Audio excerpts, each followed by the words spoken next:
Bismillah, Assalamualaikum warahmatullahi wabarakatuh. Kembali bersama dengan saya Muhammad Arifin di channel Arifin Mat. Kali ini kita akan membahas materi matematika kelas 10 semester yang kedua, yakni tentang trigonometri. Dan fokus kita kali ini adalah kita akan masuk di subbagian tentang identitas trigonometri. Identitas dalam matematika itu bisa diartikan sebagai pernyataan yang selalu benar untuk setiap nilai variabel yang diambil. Sehingga identitas trigonometri itu bisa diartikan bahwa suatu persamaan yang di dalamnya terdapat perbandingan trigonometri dan selalu bernilai benar untuk setiap variabel X yang diambil. Untuk setiap sudut yang diambil akan selalu bernilai benar. Identitas trigonometri itu sangat banyak ya, sangat banyak. Yang paling sering digunakan adalah seperti identitas trigonometri yang pertama ini sangat sering digunakan, yaitu sin kuadrat A ditambah cos kuadrat A sama dengan 1. Atau bagian B, 1 tambah kotangen kuadrat A itu sama dengan kosekan kuadrat A. C, tan kuadrat A ditambah 1 itu sama dengan sekan kuadrat A. Yang D, tan A itu sama dengan sin A per cos A. Dan masih banyak identitas-identitas trigonometri yang lainnya.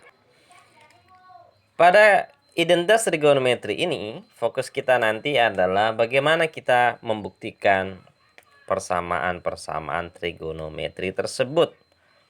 Modal yang harus kita miliki untuk membuktikan persamaan trigonometri paling tidak ada dua. Yang pertama adalah perbandingan trigonometri yang sederhana, dan yang kedua kita bisa menggunakan teorema Pitagoras dan aljabar sederhana ya, seperti itu. Baik, kita langsung ke yang pertama. Buktikan setiap persamaan berikut ya. Nomor 1, sekan A tambah tan A dikali sekan A kurang tan A sama dengan 1. Nah, dalam membuktikan identitas trigonometri ini, itu ada 3 pilihan alternatif cara. Ya, yang pertama, kita bisa uraikan ruas kiri sama dengan ruas kanan. Ya, jadi kita uraikan yang ruas kiri supaya nanti hasilnya sama dengan ruas kanan. Itu yang pertama. Yang kedua, kita uraikan ruas kanan supaya nanti hasil penguraiannya itu hasilnya sama dengan ruas kiri. Itu yang kedua.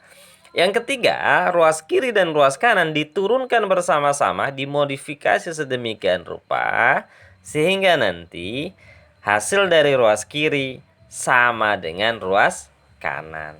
Jadi ada 3 alternatif.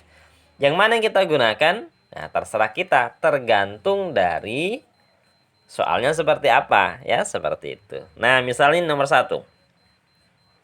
Sekan A tambah tan A dikali sekan A kurang tan A sama dengan 1. Buktikan bahwa ini sama dengan ini. Yang mana kita gunakan? Apakah ruas kiri yang diuraikan ataukah ruas kanan yang diuraikan? Atau dua-dua diuraikan? Nah, kalau kita perhatikan ini soalnya ini, maka lebih sederhana kalau Anda menguraikan ruas kiri supaya nanti hasilnya sama dengan ruas kanan, kan gitu ya. Berarti kita tulislah dulu nih. Sekan A ditambah tan A dikali sekan A dikurang tan A. Itu kan sama dengan.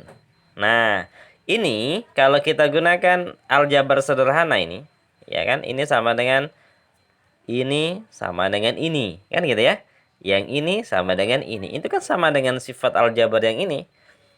A tambah B dikali A kurang B. Hasilnya apa? Hasilnya sama dengan A kuadrat kurang B kuadrat. Kan gitu. Berarti ini hasilnya apa? Ini sama dengan sekan kuadrat A kurang B kuadrat apa? Tan kuadrat. Sekarang kita lihat apakah ada di rumus dasar ini ya. Nanti kalau nggak ada dimodifikasi saja. Sekan kuadrat kurang tan kuadrat. Nah, ini ada tan kuadrat A tambah 1 sama dengan sekan kuadrat A. Berarti kalau sekan kuadrat A dikurang tan kuadrat A sama dengan berapa? Sama dengan 1. Nah, terbukti berarti.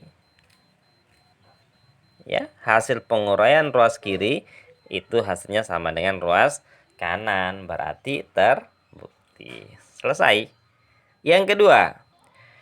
Baik, yang kedua, sekan A per 1 kurang tan A sama dengan 1 per cos A kurang sin A. Oke, kita uraikan ruas kiri supaya hasilnya sama dengan ruas kanan, atau ruas kanan diuraikan supaya hasilnya sama dengan ruas kiri.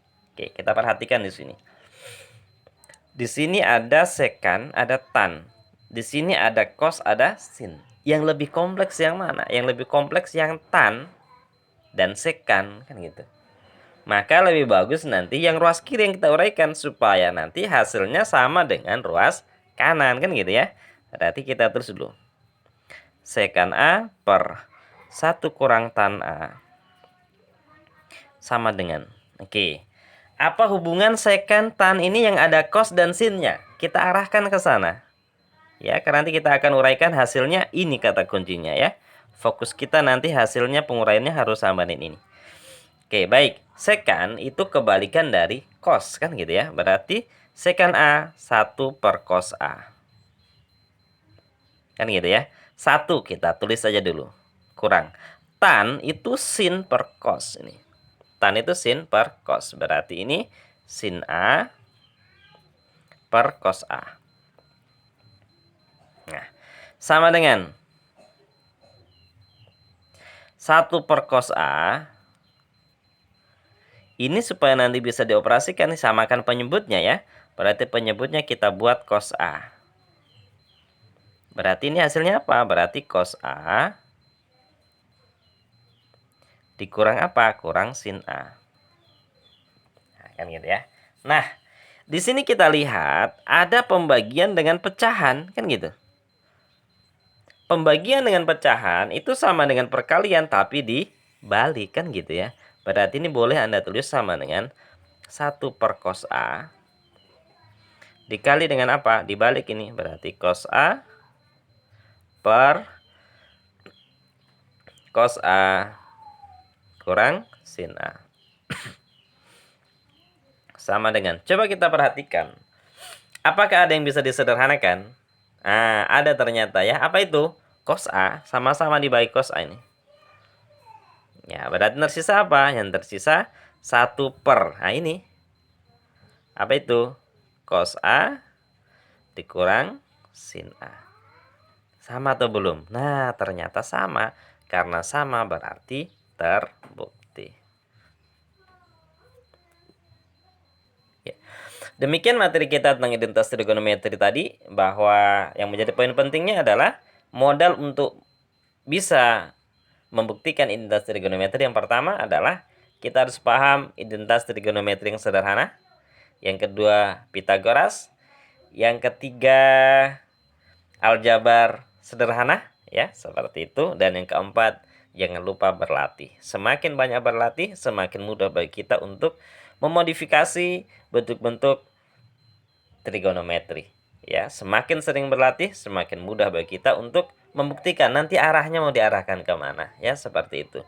Dalam membuktikan ada dua pilihan, ruas kiri yang mau diusahakan diuraikan sama dengan ruas kanan, ataukah ruas kanan yang diuraikan supaya sama dengan ruas kiri, atau alternatif yang ketiga, dua-duanya diuraikan sehingga menghasilkan bentuk yang sama. Demikian, semoga bermanfaat. Assalamualaikum warahmatullahi wabarakatuh.